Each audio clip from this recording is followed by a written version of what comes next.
morning. Well, today we are going to start with the instruments. So what we are going to discuss is briefly about the WBC pipette, the RBC pipette, and the Neber's chamber and the hemoglobinometers.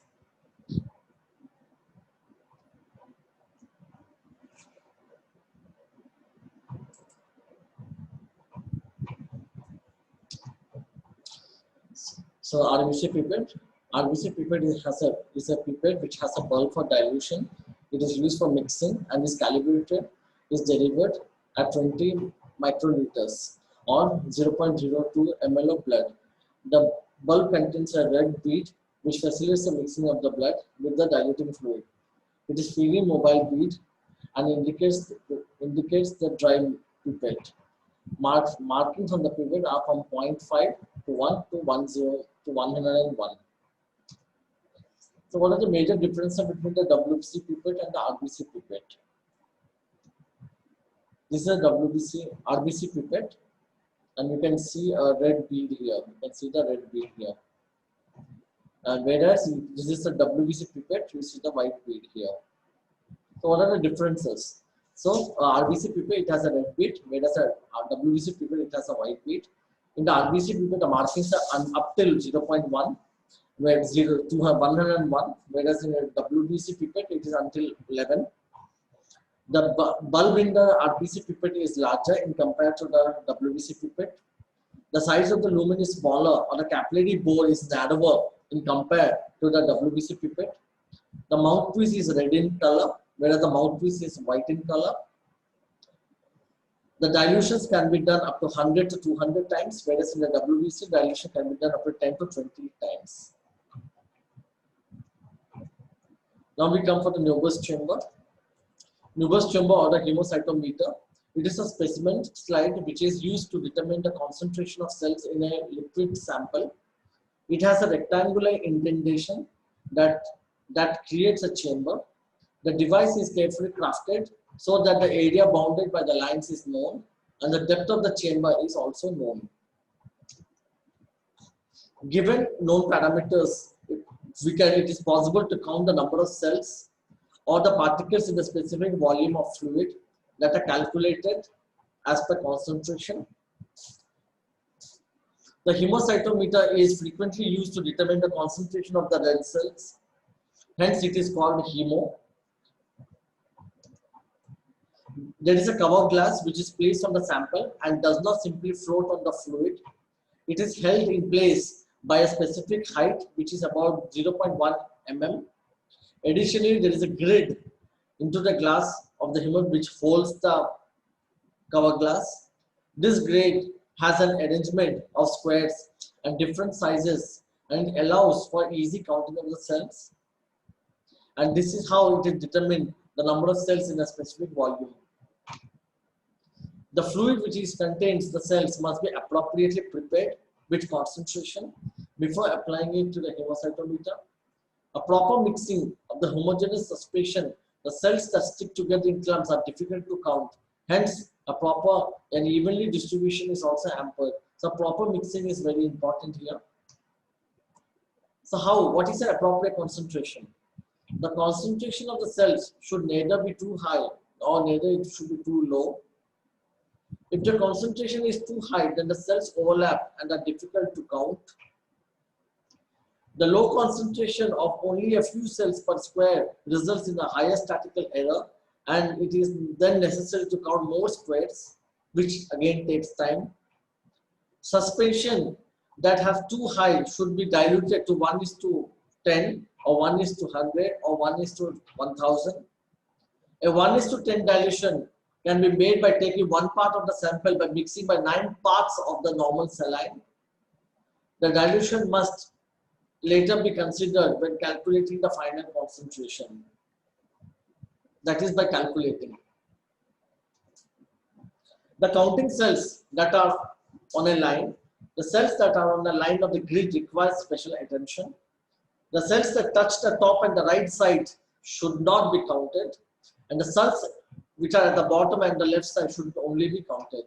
So, On the upper and the right side, the cells which are just at the edge should not be counted.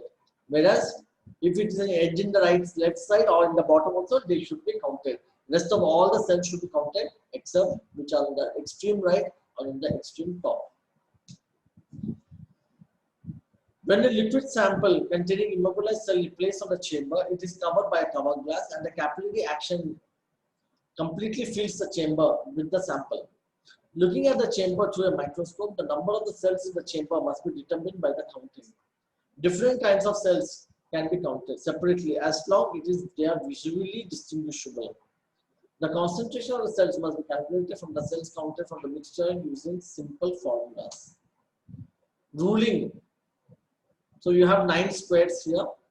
You have 1 square, 2nd square, and 3rd here. So total 9 squares. Boundaries of the Nobel tuber and the central line grouped. The central square millimeter is ruled by 25 squares.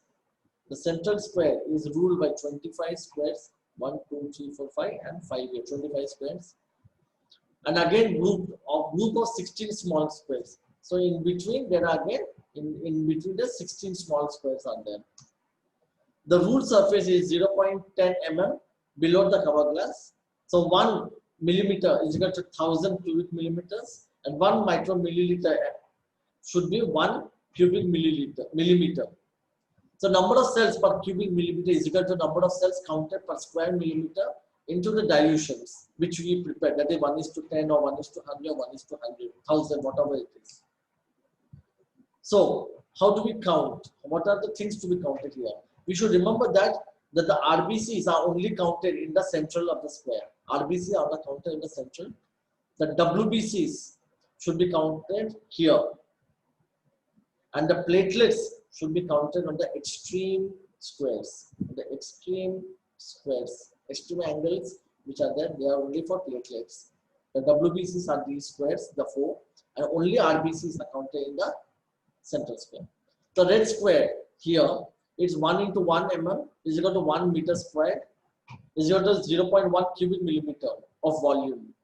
And the green square inside is 0.2 to 0.25 mm, which is equal to 0.0625 mm is equal to 0.00625 millimeters cube. Whereas the yellow cube is about 0.004 millimeters cube and the blue square here, the smallest one, is 0.00225 millimeters cube. So the cover slip which are used are very special. They are thick, they are optically flat, and the volume occupied by the diluted in each of the square is 0.1, is covered by the cover slip. We should also know the depth. This is the depth which is about 0.1 mm. And inside this we will keep the cell suspension. So procedure for determination of the WBC and the platelets. With a reservoir on the flat surface, puncture of the diaphragm and a protective shield on the pipette. Using a twist action, remove the protective shield from the pipette assembly, hold the pipette and the tube horizontally so that it can push the blood out. Wipe the excessive blood from the outside of the capillary pipette. Be careful not to touch the tip of the capillary while wiping off the excessive blood. Before entering the reservoir, it is necessary to force some air out of the reservoir by squeezing it. Do not expel any liquid and maintain the pressure of the reservoir. Place an index finger over opening over the overflow chamber and position the pipette in the reservoir neck. You release the pressure on the reservoir and then remove the finger. The negative pressure will draw the blood into the pipette. Rinse the pipette with the diluent by squeezing the reservoir gently 2 or 3 times. This forces dilutes up into and not into the overflow chamber and release pressure each time to ensure the mixture returns to the reservoir. Return the protective shield over upper opening and gently invert the several times of the mix adequately. Charge the hemocytometer. Once the dilution inversion is done, then it is dropped assembly. Place the hemocytometer in the pre-moistened petri dish for about 15 minutes. This will allow the cells to settle down And once they are settled down, you can start counting. So what are the formulas? Using the following formulas, we can calculate the WBC.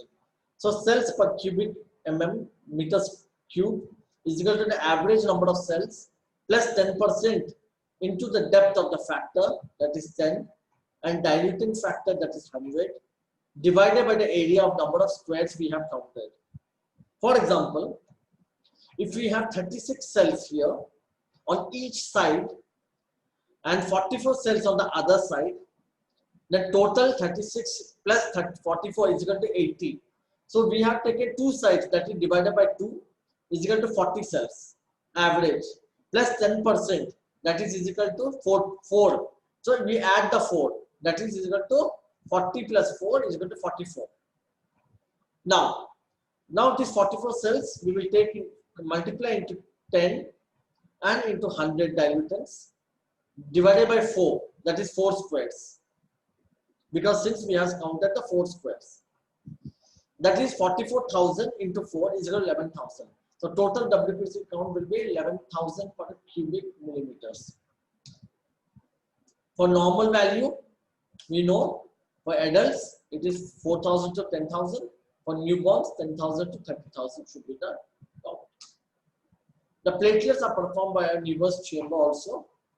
The counting should be done using 40 dry phase contrast objectives, and platelets, since platelets have a faint halo, the middle square of the hemocytometer chamber is counted. It contains 25 space. So here, so how do we count? We count in the zigzag pattern, like this. We count. We'll take this square and we'll come like this. And the 4 squares have to be seen. For example, if we have 36 cells on each side, that are 5 squares, and 44 cells, that is on the other side of the 5 squares. Okay, so total is 80 plus 10%, 44. So we multiply into 5,000, that is 5 squares counted is equal to 2,20,000. And how much should we get? It should be from 1,50,000 to 4 lakhs. It should be. So what are the limitations? Number one, specimen should be properly mixed and should have sufficient volume of blood so that there is no dilution of the anticoagulant. The capillary tube must be filled completely and must be free of any air bubbles. After the hemocytometer is charged, it should be placed in the pre-moistened petri dish and to prevent evaporation of the cells and to settling down. The light adjustment should be very critical, and it's more important because the platelet will have a halo and proper lighting should be there to identify the platelets. And debris and bacteria may be again be mistaken as platelets. What are the limitations here? Again, the clump platelets cannot be counted properly here. So under this condition, we have to recalculate or recollect it again the sample. The anticoagulant EDTA also prevents the platelet clumping. Avoiding the overloading of the hemocytometer chamber, it is elevated into side of platelet count must be accurate. Make an accurate counting difficulty. So all WBC and platelet counts must then be in duplicate. So any time you have to calculate the WBC or the platelet, you have to count twice. You have to do it. Causes, what are the causes of elevated WBC, which is also called a leukocytosis? They can be due to infections, most commonly are the bacterial infections, whereas in viral infection there is lymphocytosis. Atypical lymphocytes are seen in the peripheral blood.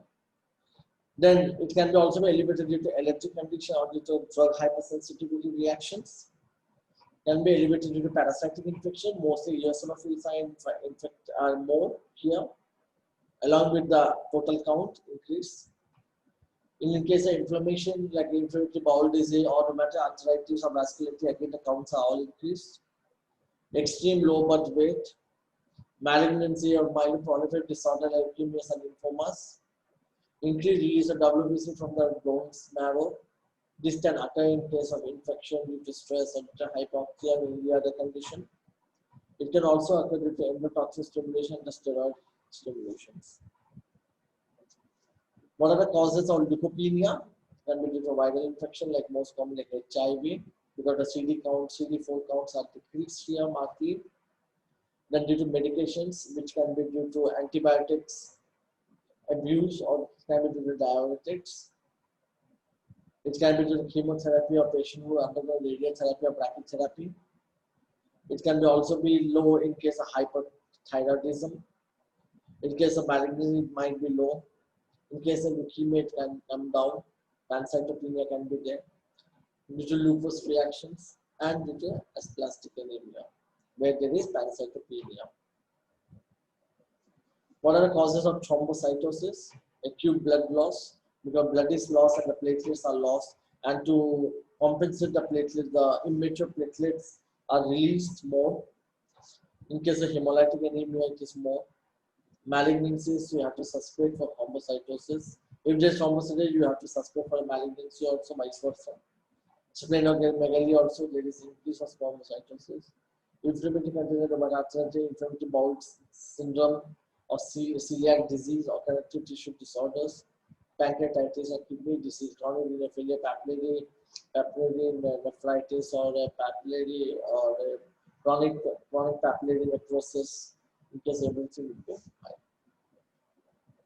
What are the causes of thrombocytopenia? Most commonly are idiopathic thrombocytopenic purpura or the thrombotic thrombocytopenic purpura. In case of hemolytic HUS syndrome, there is a hemolytic uremic syndrome which is treated with heparin, sulfandrox, and quinine. In case of bacteremias, in case of autoimmune disease, rheumatoid arthritis, also can be sometimes come down. In case of pregnancy, trapping of platelets in the spleen, reduced production of platelets, and increased breakdown of the platelets. Next topic is hemoglobinometer. It's an instrument which is used to determine the quantity of hemoglobin in the blood.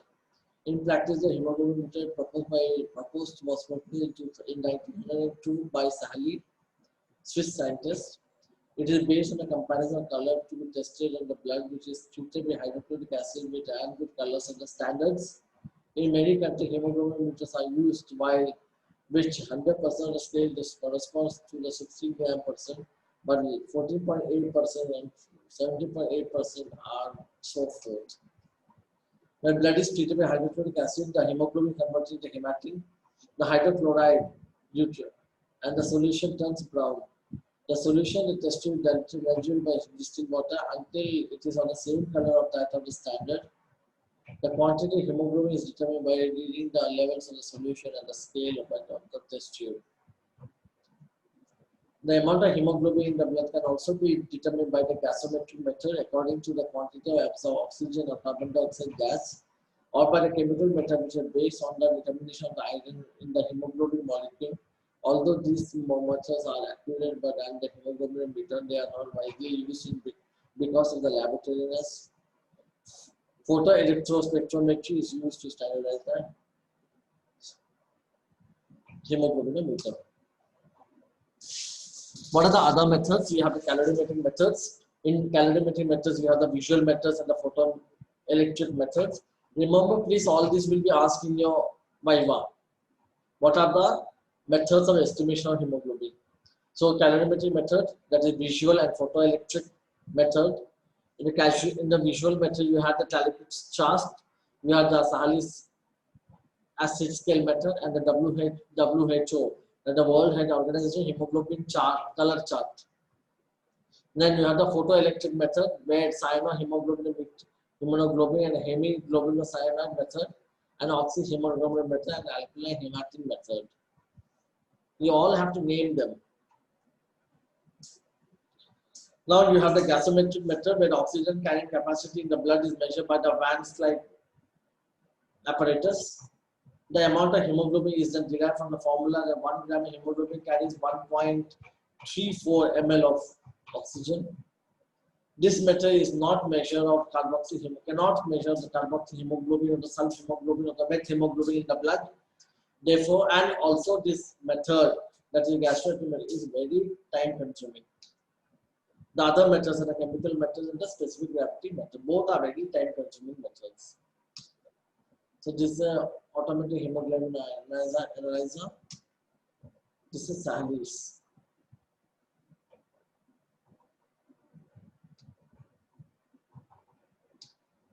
Thank you.